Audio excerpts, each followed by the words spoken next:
our crowd. So I want to thank you for coming, and I know that for some people they didn't get here early enough, and for some people you've probably been here from 4:45.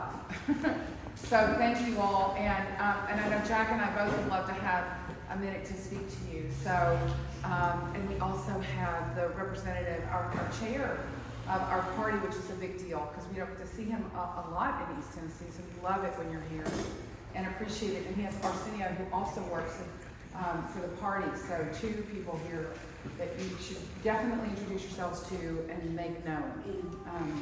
They're great folks. They're here to support us. So I'm running in District 2, and I know that there's somewhat of a split.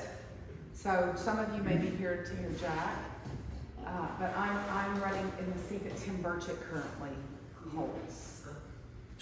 And we get it going. Yeah. Well, that is our plan. So it's an exciting race because there's a lot of momentum behind this race.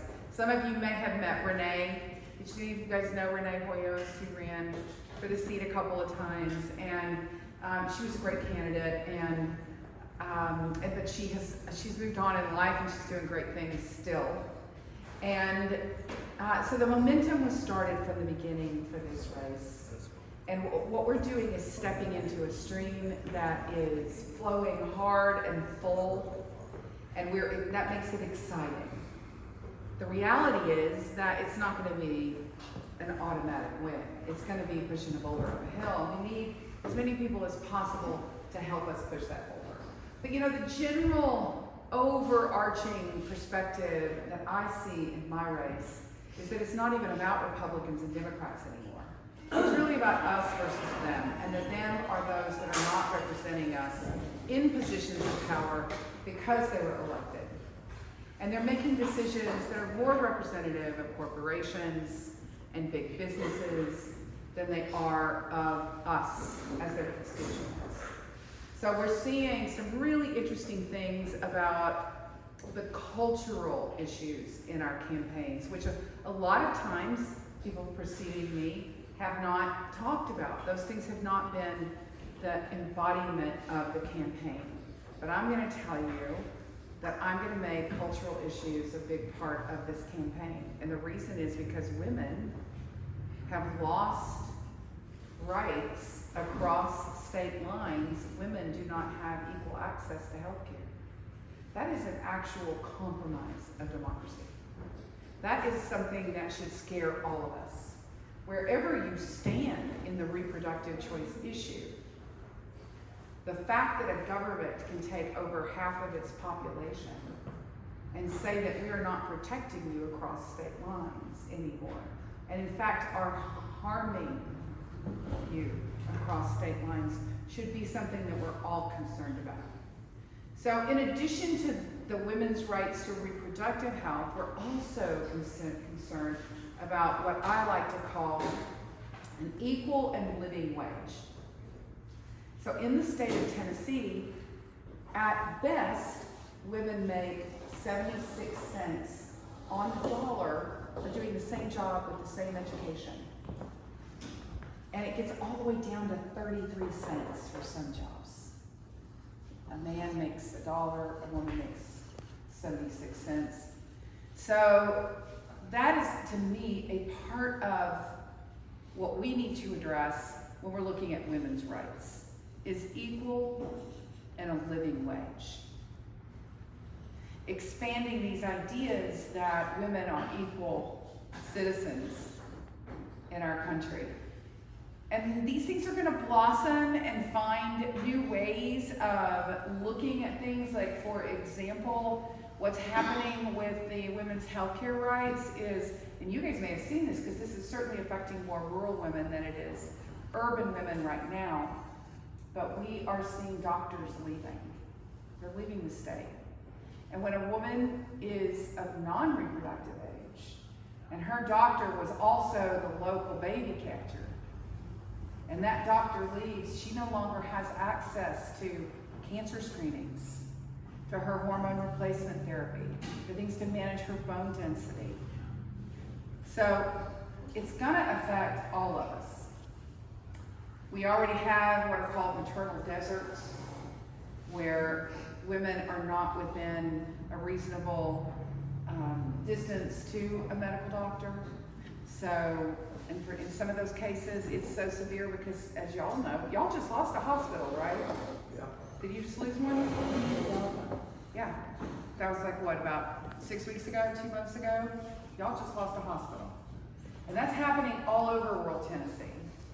And do you guys know what's going on up in northeast Tennessee and with Ballard, the hospitals up there? They've all been bought by one company. And that company is deciding what things they're going to offer in hospitals based on profit. They've taken their only trauma 4 unit and they've made it a trauma 1. They're shutting down NICUs, neonatal intensive care units, because they're not profit. These are the kinds of things where Tennessee becomes, and especially in East Tennessee, where we become like lab rats. You know, it happens when our government sells us out as the area with the cheapest labor force and the least amount of regulation. And that's happening all the time, right? So we're attracting industries who, they don't need to have to deal with the pollution or whatever they're gonna leave behind, because we don't require that. One of the things that I can do, in my background, of course, I've been in women's health my whole life, but my work as a student, as an undergraduate and graduate degree, I studied biology. And I was an ecologist, and I worked as an ecologist. I worked in the jungles of Ecuador, and I worked in the Mojave Desert. And then I got to do a study in London, England, which was not the same as this other, that was not an ecological study, that was a women's health study. And so I can tell you that as we move through these issues, and specifically talking about women's rights issues and how those resonate and how those have to do with our hospitals and what we have in terms of care, it goes all the way up the line to also what's happening in terms of our climate. So if you have a lack of regulation, people aren't making a living wage. 1 in 4 people in Tennessee, 1 in 4, has medical debt on their credit report. That means 1 in 4 people in Tennessee has been affected, their credit has been affected, that number has been affected because of medical debt.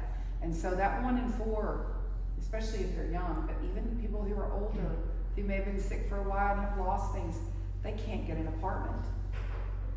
They can't buy a new car. They can't get a credit card. They can't buy a house without having to pay way more than the healthier person. And they're also less likely to go to a doctor. These are having real impacts on our public health. We're seeing issues in terms of our opioid use is not going down. Fentanyl is a real issue, and especially as you get out into some of these counties. Does anybody know what kind of issues you guys are seeing here? I mean, I'm assuming that everybody in this room knows somebody who's lost someone to fentanyl overdose. Is that true? It's bad here. I mean, that's my understanding. Yeah. So basically, as these numbers increase, part of the problem is, in my district, District 2, my representative has been voting against things that would change that, like providing funding. So, just an example, the appropriations bill he voted against, that has a provision specifically for mental health and substance abuse support.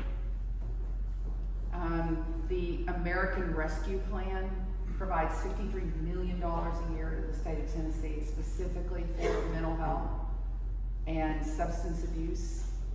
And guess what Tim Burchett said when we had that horrible shooting at Covenant? You guys remember? Did anybody see him on TV? What he said?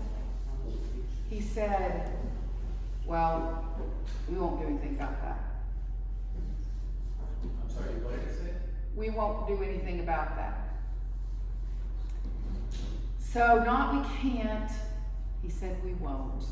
And he later clarified and said that guns is not the problem. Guns don't kill people. People kill people, right? It's not guns. He said the problem's a mental health problem. God, do something about mental health. Just in the last term that he served, he's had 2 opportunities to bring a whole lot of money into this state for mental health, and he's voted against it. We have to all make sure that we are looking to see how people are voting. We can't just look at their social media. It's really good to reference when you can. Just go look it up. You know, it's online. You can find it on your computer and see how they're actually voting. The PACT Act is another one where he feeds veterans pancakes, but he doesn't vote for the bills that are there to help them. The PACT Act is specifically to help veterans who've been exposed to toxic chemicals and to help them. And he voted against it. And the funny thing is that he says when he's voting against things, he says, well, it's full of pork. Just couldn't vote for it, it's just full of pork. Well, every bill is full of pork, right? That's how it works, y'all. So you can't pick and choose and say, well, I would have voted for it if it hadn't been, because you don't vote for anything. It's just, it's an excuse to not show up for his constituents. It's a reason to be able to continue to create a persona, if you will, in alignment with the former president, where he's still very much an election denier. He was one of the MAGA aides. Turned his back on Mike Johnson after Mike Johnson came down and had an event for him, charged $1,250 a person. Mike Johnson came down, they had to shut down a whole block in Knoxville. Our police department, our tax dollars were paying for this, right? And then he comes down, and then, 2 weeks ago, he says, well, Mike Johnson, he said, if you voted for anybody who voted for this appropriations bill, you need to vote their asses out. It's like, his dad was a Marine colonel. Yeah. Sure as hell was. Well, and the other thing too, his dad was also the dean of the university. He didn't grow up in a Carhartt. Yeah. I assure you, I went to high school with him. Yeah. I was his president in high school. Yeah. Small world. Which is, not the point, but. So do y'all have any questions? Anything that you'd like to hear me talk about? Any questions about anything I just brought up? Just go win. That's all we need to do. Yeah, listen, Work hard. We are.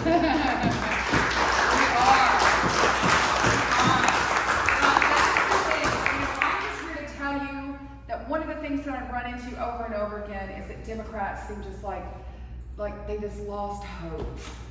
No, we ain't lost I hope. go in and talk to people, but some have. I talk to them and they're just like, man, I wish you could win. Let me tell you something. We can win. We have a number, and that number is doable. We just brought in, where's Moses? Moses Nelson's got a mouthful of food. So Moses just came in to work with us from Pennsylvania. He has an amazing win rate, but he has worked some really tough campaigns. And we picked him because of that. And he said, on his way here today, he said, if I didn't think you could win, I wouldn't have taken this job. This is from a guy who's been running campaigns for over 20 years. He's not a kid. Tennessee's a rough state. There's a lot of Republicans. Yes, but you know what? He just showed me, can I tell him that number you just showed me the other day? Listen to this. Moses was showing me how, are y'all familiar with something called Vote Builder? It's like a program that you use when you're running, you pay for it, and it's got like everybody's information. I mean, how many hamsters you had when you were 3 years old? Not really. But there's a lot of information in there about all of us if we vote. And so there are ways that you can ask questions and find out numbers. And they're a little rough around the edges. But they're definitely putting you in the ball field to be able to look at and evaluate things. So he was running some numbers the other day, and we wanted to see how many Republicans are there in the 780,000 in our district. How many are the hardcore Republicans? So if their scores are from 0 to 10, or 0 to 100, my score's a 98. I'm all Democrat girl. But anywhere from 0 to 1 is